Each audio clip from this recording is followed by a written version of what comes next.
En 1965, le Code du travail se réécrit et avec lui l'histoire des femmes françaises. Le droit de travailler sans l'accord d'un mari tombe et c'était notre dernier obstacle à l'autonomie financière. Pourtant, seulement 18% des femmes franchissent le cap de l'investissement. Bienvenue sur Fortuné, le podcast qui change la donne.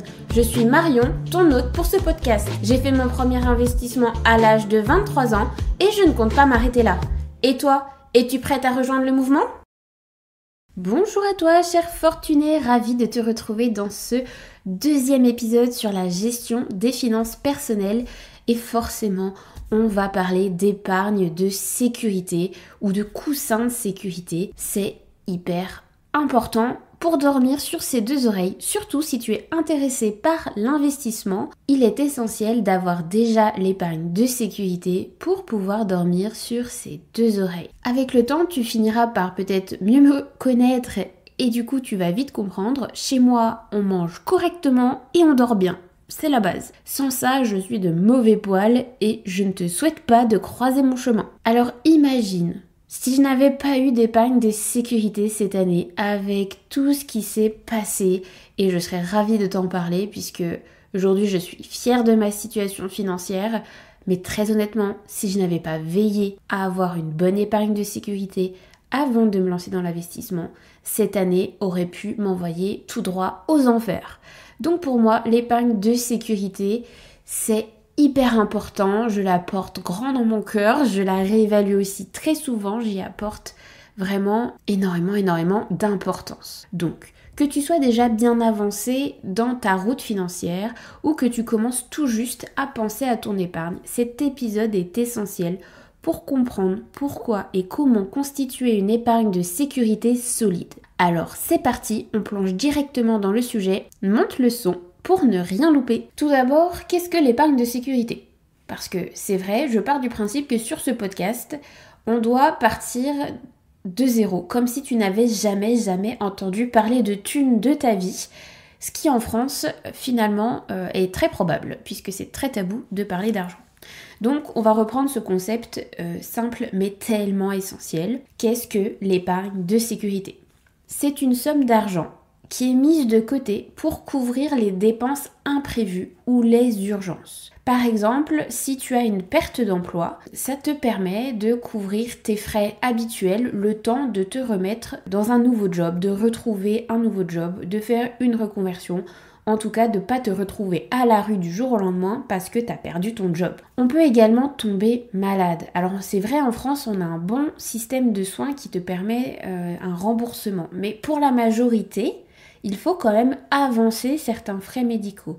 Et pour certaines maladies où on n'est peut-être pas hyper bon, ou ça ne va pas être pris totalement en charge, ou parce que tu as décidé d'aller faire appel à tel ou tel médecin qui pratique des dépassements d'honoraires, et ben tu seras bien content d'avoir un fonds d'urgence qui te permet de te payer les meilleurs soins médicaux pour ta santé. Ça peut également être des réparations urgentes. Si tu as une maison, un logement ou comme moi des investissements immobiliers, les réparations urgentes, c'est pas ce qui manque. Encore heureux que tu as des réserves pour pouvoir les payer. L'idée, c'est donc d'avoir un coussin financier pour éviter de prendre des dettes en cas de coup dur. Parce que si à chaque fois que tu as un pépin dans la vie, tu dois emprunter avec un prêt dit à la consommation où les taux sont bien plus élevés, tu vas passer ta vie à courir après du remboursement de dettes qui finalement tout au long de ta vie t'aura coûté plus cher que le prix du problème qui t'est tombé dessus à un moment donné, puisque tu dois rembourser les intérêts de certains prêts. Ce n'est pas une vie confortable et je ne le souhaite à personne. Et si tu fais partie des personnes concernées en ce moment, pas de panique, tu es au bon endroit. On va essayer de t'accompagner pour résoudre ce problème de dette et puis que tu puisses repasser de l'autre côté avec la tranquillité d'esprit que cela procure de n'avoir jamais aucune dette ou alors d'être tout à fait en capacité de payer quelques inconvenus qui pourraient passer par là. Pourquoi l'épargne de sécurité est-elle cruciale ? Ce n'est ni plus ni moins qu'une simple réserve d'argent.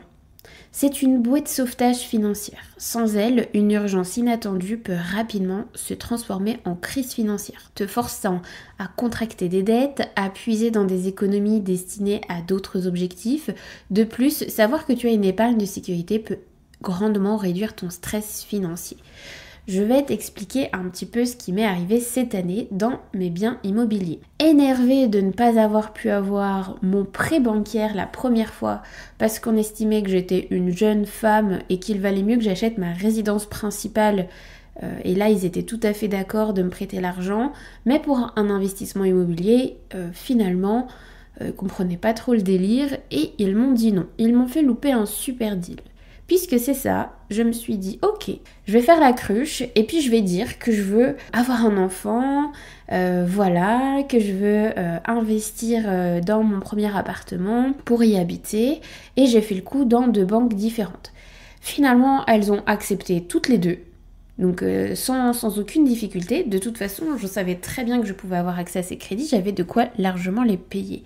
Ce que je savais pas, c'est qu'en fait, voyant que les 2 banques étaient bien d'accord, et ben en fait j'ai acheté 2 appartements. Tu te doutes bien, ils sont pas au courant.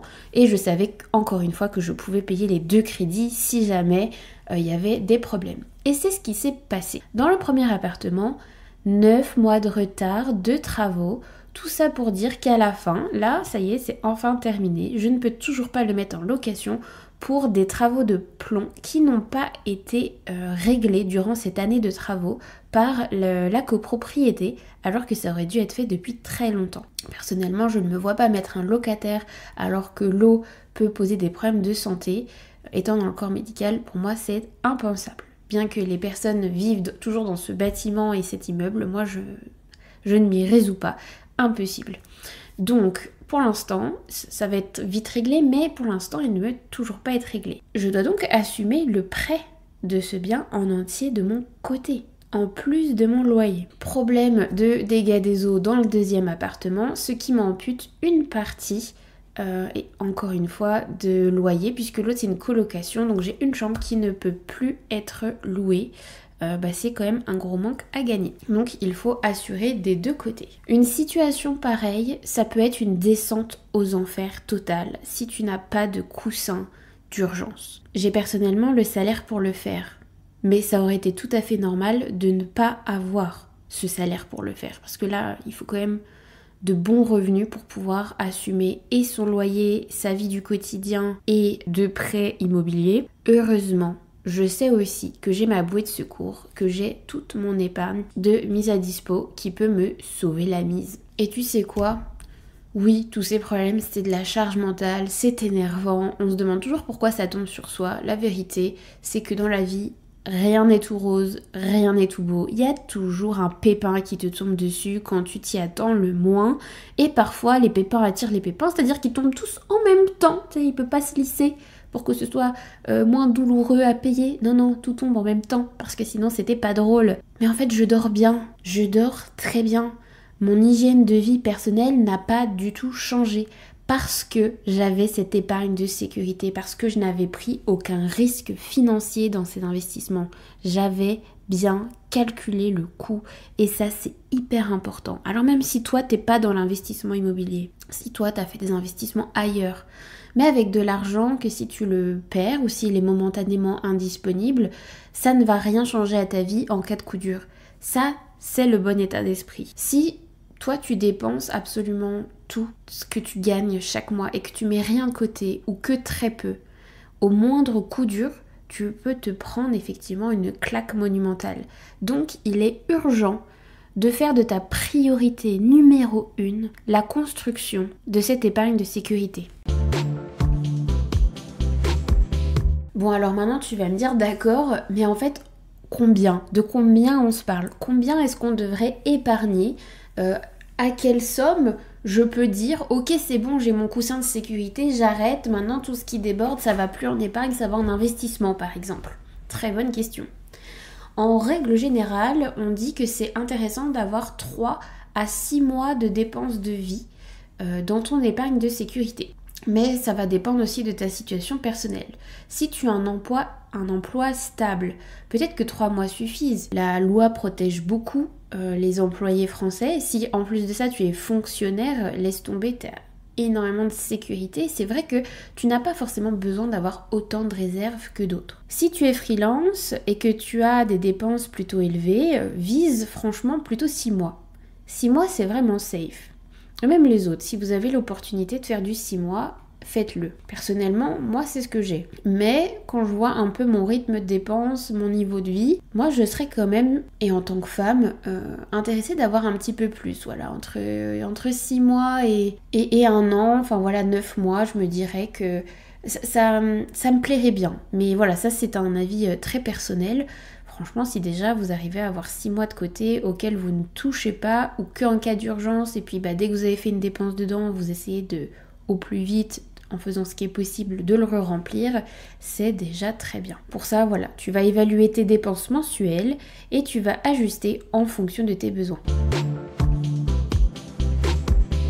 Comment on constitue une épargne de sécurité? Ça peut sembler intimidant, surtout si tu pars de zéro. Déjà, on va commencer petit. Même 20 € par semaine peuvent s'accumuler avec le temps. Automatise le transfert d'une certaine somme de ton compte courant vers un compte d'épargne chaque mois. Le plus courant, c'est le fameux livret A. Moi personnellement, je me sers de mon livret A parce que c'est très liquide, tu peux piocher dedans hyper facilement. Quand tu es dans la même banque, ça prend 2 secondes de te le faire livrer sur ton compte courant perso. C'est plutôt top. Ça va pas te permettre de gagner énormément, hein, comme on l'a dit. Enfin, on en rediscutera, hein, mais les livrets d'épargne te font plus perdre de l'argent qu'autre chose, en tout cas du pouvoir d'achat. Mais ils ont l'avantage de te garder une certaine somme vraiment à portée de clic. Ça, c'est vrai qu'on peut pas le retirer. Déjà, quand tu remplis un livret A, t'as de quoi voir venir. Et encore une fois, le budget que tu vas mettre en épargne de sécurité est très personnel et dépend de chacun. Tu te doutes bien que Warren Buffett, qui est millionnaire ou quoi, forcément qu'il va sécuriser un petit peu plus parce que quand tu as une vie avec autant de dépenses, c'est impossible de juste te contenter d'un livret A, quoi. Mais pour le commun des mortels, comme nous, on va dire, pour l'instant, un livret A, c'est déjà pas mal, voire moins si tu as des dépenses qui sont moindres.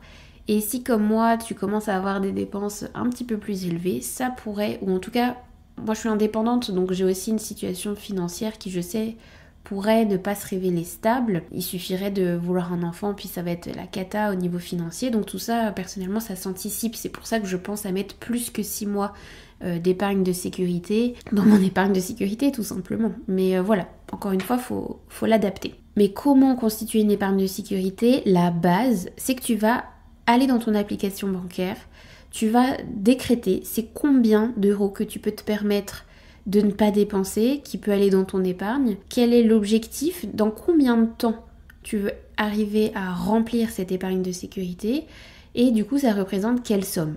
Est-ce que tu veux faire un virement toutes les semaines ou est-ce que tu préfères faire ce virement en début de mois? Moi, je te recommande, pour que ton solde bancaire ne te laisse pas croire que tu as de l'argent à dépenser, de mettre un virement mensuel en place de la somme mensuelle que tu veux mettre en épargne et tu le rends automatique. C'est-à-dire que moi, je sais toujours que je me verse mes salaires les 25 du mois. Le temps que ça arrive sur le compte de l'autre banque, je sais qu'au premier du mois, j'ai reçu mon salaire pour pouvoir vivre ce mois-ci.